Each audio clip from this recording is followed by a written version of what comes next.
जिस दिन इस देश के ब्राह्मण लोग संकल्प ले लेंगे कि हम दलित को अपना दामाद बनाएंगे, जिस दिन राजपूत लोग संकल्प ले लेंगे कि हम दलितों को अपना दामाद बनाएंगे, उसी दिन जाति प्रथा भी खत्म हो जाएगी और आरक्षण भी खत्म हो जाएगा। क्या आरक्षण हटना चाहिए या आरक्षण रहना चाहिए?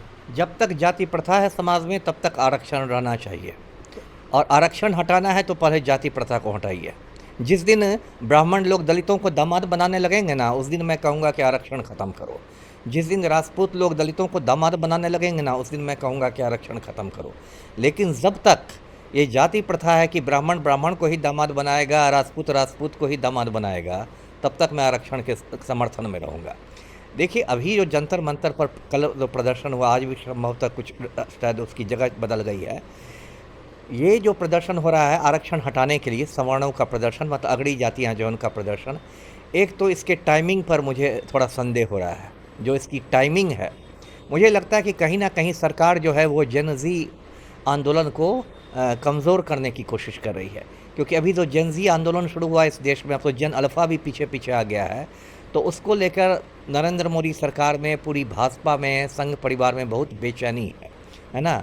तो मुझे लग रहा है कि ये जो टाइमिंग है कि अचानक गोलबंदी हो गई और इतनी सक्रियता आ गई, तो लगता है कि सरकार फूट डाल के राज करना चाह रही है कि भाई एक आरक्षण का मुद्दा संवेदनशील है, इसको उठा दो, तो जेन ज़ी के ही जो बच्चे हैं वो आरक्षण के समर्थन और विरोध में बढ़ जाएंगे, तो इनका आंदोलन कम हो जाएगा। एक तो मुझे ये संदेह है। ठीक है, मान लीजिए उसकी वो बात नहीं है, तो ये आंदोलन कौन लोग चला रहे हैं? ये आंदोलन वैसे सवर्ण लोग चला रहे हैं जो बिल्कुल सामंती मानसिकता के। देखिए, सवर्ण दो प्रकार के हैं। मुट्ठी भर सवर्ण हम मेरी तरह है। मुट्ठी भर सवर्ण हम लोग, मैं उसको कहता हूँ जो मेरी तरह वामपंथी हैं, प्रगतिशील सोच के हैं, तरक्की पसंद के हैं, और वो लोग समतामूलक समाज चाहते हैं। वो लोग मानते हैं कि हाँ भाई, दलितों बहुजनों के साथ इस देश में हज़ारों सालों तक अन्याय हुआ, नाइंसाफ़ी हुई, तो सामाजिक न्याय उनका तकाजा है कि आरक्षण रहे। लेकिन ज़्यादातर जो सवर्ण हैं, 90% या उससे भी ज़्यादा, वो हैं जो रहते हैं 21वीं सदी में, लेकिन उनका दिमाग अभी 13वीं सदी के आगे नहीं बढ़ा है।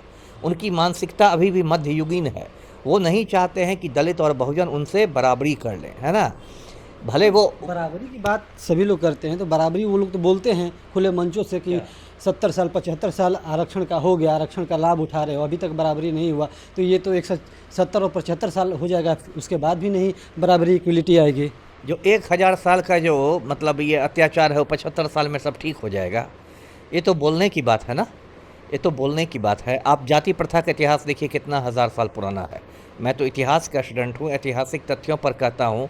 आप गुप्त काल में चले जाइए, कई हज़ार साल पहले, उस समय भी आपको वैसा ही छुआछूत और वही सब दिखाई देगा।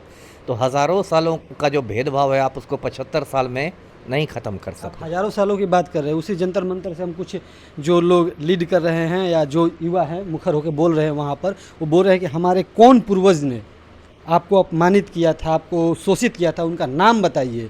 ये वायरल हो रहा है, उनका नाम बताइए, हम माफ़ी मांगेंगे, लेकिन आरक्षण हटना चाहिए। अब ये सब देखिए बकवास है। जब पूरे समाज में ही शोषण हो रहा है तो हम एक पर्टिकुलर रामलाल और श्यामलाल का नाम ले लें, ये तो बकवास की बात है ना। अरे जाति व्यवस्था, छुआछूत हमारे समाज की हकीकत रही है, कड़वी हकीकत रही है, और 1-2 साल तक नहीं, ये सैकड़ों साल तक रही। मंदिरों में मतलब दलितों को नहीं घुसने दिया जाता था, अछूत कह के। उनको कुओं से पानी नहीं भरने दिया जाता था, तालाबों से पानी नहीं भरने दिया जाता था। शिक्षा में उनके साथ भेदभाव किया जाता था, दलितों की बहू बेटियों के साथ बदसलूकी की जाती थी। तो अब इसमें मैं नाम थोड़े ले लूँगा कि हाँ श्यामलाल ने किया था, रामलाल ने किया था। ये तो पूरा सवर्ण समाज कटघरे में है ना। पूरा का पूरा आपका समाज कटघरे में, पूरे हिंदू धर्म की जाति व्यवस्था कटघरे में है। इसमें आप किसी एक व्यक्ति का नाम नहीं ले सकते हैं। तो ये लोग देखिए, व्हाट्सएप यूनिवर्सिटी से ज्ञान प्राप्त करने वाले लोग हैं, इन सब मैं क्या बोलूँगा, जाहिल लोग हैं। इन्होंने कोई अध्ययन नहीं किया है, कोई गंभीर इनका अध्ययन नहीं रहा है। व्हाट्सएप यूनिवर्सिटी से अब भाजपा आईटी सेल ने कुछ निकाल दिया, अकरणी सेना के गुंडों ने कुछ डाल दिया, अब उसी को लेके कूद रहे हैं। तो मैं क्या कहूँ इन लोगों पर। आप सोन समाज के हो के बोल रहे हैं कि बेटी रोटी की रिलेशन होना चाहिए, संबंध होना चाहिए। वही जंतर मंतर से हम देख रहे हैं चीज़ों को। उसी जंतर मंतर से कुछ युवा बोल रहे हैं कि जो लोग ये बात बोल रहे हैं कि बेटी रोटी का संबंध होना चाहिए, वो मेरे जूते साफ करने लायक है, तमाम चीज़ें बोल रहे हैं वही से। तो निकल गया ना, उनके उनके दिमाग का जहर तो मुंह से बाहर आ गया। समझ गए ना आप? वही तो बात मैं कह रहा था, उन्होंने खुद को नंगा कर दिया ना कि जूते साफ करने, इसलिए तो आरक्षण जरूरी है।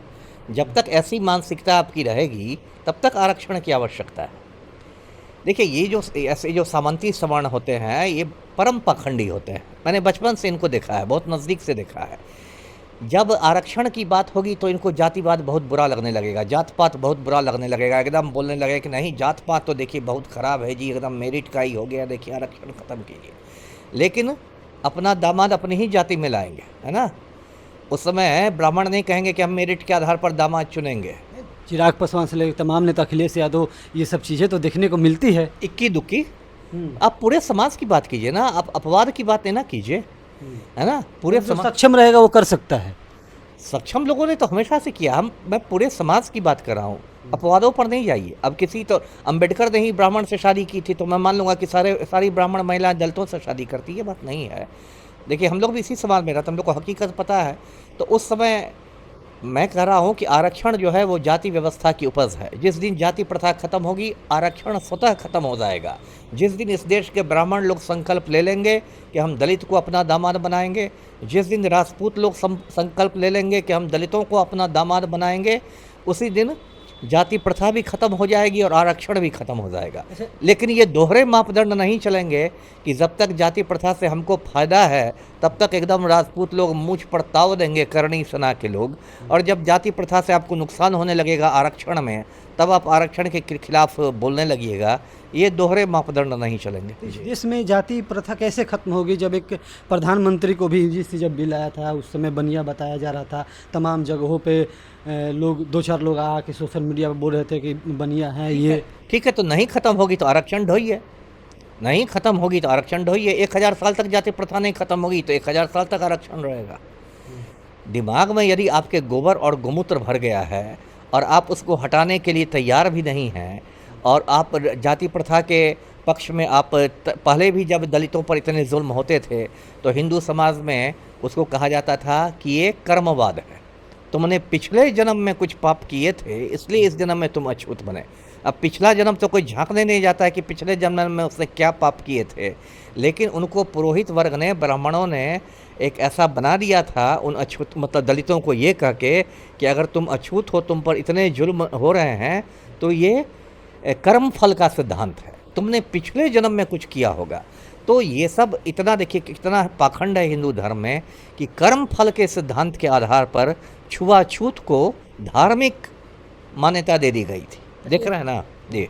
ये तमाम चीज़ें हैं। एक खबर आ रही उत्तर प्रदेश से कोई बीजेपी के मंत्री है या नेता है, वो भी दलित समाज से हैं, तो उनको मंदिर जाने से रोक दिया गया है। ये जीतन राम मांझी जब मुख्य मंत्री नहीं है, वो विधायक है, मलिहाबाद की सिया देवी कौशल नाम है, सिया देवी कौशल नाम है, पासी समाज की हैं। उनको शीतला देवी के मंदिर में आरती करने से, अगरबत्ती जलाने से रोक दिया गया है। जी जी। जीतन राम मांझी जब मुख्यमंत्री थे उस समय की बात कर रहे हैं, जब वो गए एक मंदिर में तो मंदिर से जैसे ही निकले उस मंदिर को धो दिया गया। तो तमाम चीज़ें ये देखने को मिलती है। मैंने कहा कि जब तक हिंदुओं के दिमाग में इतना गोबर और गोमूत्र है कि वो खुद को ऊंचा और उसको नीचा समझ रहे हैं, तब तक तो आरक्षण रहेगा ही रहेगा। इसलिए मैंने कहा कि अगर आप आरक्षण ख़त्म करना चाहते हैं तो सारे ब्राह्मणों को दलितों को दामाद बनाना होगा, राजपूतों को दलितों को दामाद बनाना पड़ेगा, जाति प्रथा खत्म होगी, आरक्षण खत्म हो जाएगा। शादी विवाह की बात आप जो बोल रहे हैं इसको थोड़ा हम साइड में रखते हैं, लेकिन अगर ये साइड में नहीं रखिए ना, साइड में कैसे रखिएगा। देखिए जाति प्रथा के 2 स्तंभ है, बात समझिए, रोटी का संबंध और बेटी का संबंध। जाति प्रथा इसी 2 के वजह से कायम है सैकड़ों सालों से। रोटी का मतलब है कि एक ही जाति के दूसरे जाति वालों के साथ नहीं खाना खाएंगे, ये पहले होता था। अब ये रोटी वाली बात बहुत हद तक समाप्त हो गई। अब कोई होटल में जाता है तो वेटर से जाति नहीं पूछता है कि भाई तुम कौन जाति के हो, ये लगभग ख़त्म हो गई है। लेकिन बेटी वाला जो स्तंभ है वो आज भी कायम है। पढ़े लिखे लोगों को मैंने देखा है, इंग्लिश अखबारों में के वैवाहिक विज्ञापनों में आप चले जाइए, लोग अपनी जाति में दामाद खोजते हैं। ये इसलिए हम बोले कि आप थोड़ा शादी विवाह और बेटी रोटी का जो सवाल कर रहे हैं बार बार कि जब तक वो संबंध कायम नहीं होगा तब तक आरक्षण रहेगा, लेकिन इसको हम साइड में रखते हैं। और इसको हम नहीं करके अगर इस देश में आरक्षण 70 साल 75 साल आरक्षण का हो गया, अगर शादी विवाह को हम किनारे पे रखते हैं तो कितने साल और आरक्षण रहेगा उसके बाद इक्वलिटी आ जाएगी? देखिए, जो जात पात, जो छुआछूत हज़ारों सालों से रहा है हिंदू समाज में, वो 75 साल के आरक्षण से तो नहीं ख़त्म हो जाएगा। कोई बीमारी हज़ारों साल पुरानी बीमारी है तो 75 साल की दवाई से ही कैसे ख़त्म होगी, है ना? इसको तो ख़त्म करने के लिए भी अभी कई सौ साल और चलना होगा। जब कई सौ साल ये चलेगा आरक्षण, जब ये होगा कि दलित बहुजन भी उतने ही मजबूत हो जाएंगे, उतने ही हो जाएंगे जितने सवर्ण हैं, तो अपने आप ये आरक्षण अप्रासंगिक हो जाएगा। आरक्षण के मामले में तो ईडब्ल्यूएस मिलता है, सवर्ण समाज को भी मिलता है।